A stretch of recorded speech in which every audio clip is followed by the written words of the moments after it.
امام احمد ابن حنبل د حضور پاک مولا علی قاری شپږ لکه لیکلي دي او حافظ ابن کثیر لس لکه لیکلي دي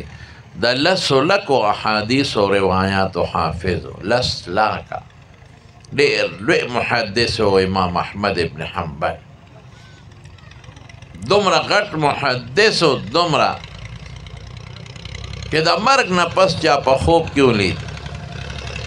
د قرآن شریف د مخه په یو ازمایش تیر شوی په احمد ابن حنبل او په دروغ والي شوی یو ظالم بادشاه معتصم بالله هغه په دروغ والي چې مړ شو د یو شاګرد یحیی ابن اقسم دا د امام ترمذي استاد دی نو هغه په خوب کې ولید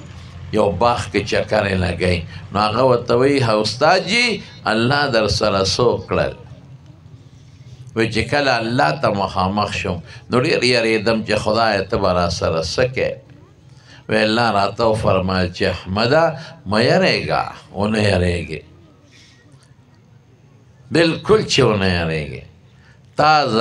زما د قرآن د مخه یو تکلیف تیر کړی دی په دروغ باندې شوی نو نن تاله داسې انعام در کوم چې په مخ د ځمکه مې بغیر د پیغمبر نه د انعام چاله نه دی ورکړی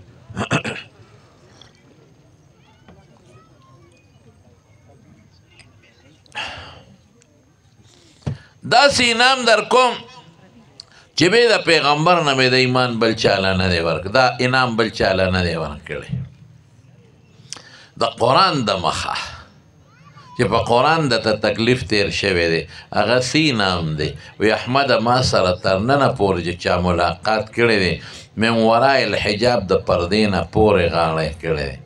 او تا ته دا ټول حجابونو پردې لر کوم او زما د مخ ته نیغ نیغ وګوره په قبر کې چې کله خښ کا 25 لاک خلکو یې په جنازه کړې ده 25 لاک ډېرې اوږدې قصې دی هغه درته نه کوم چې خښې که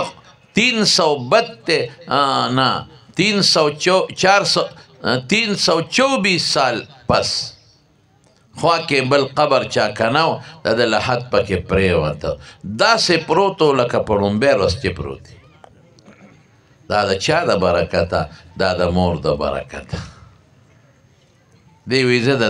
2 کالم چې پلار مې مړ شوی دی دا چې څومره تربیت شوی دی زما دا ماله مور کړی دی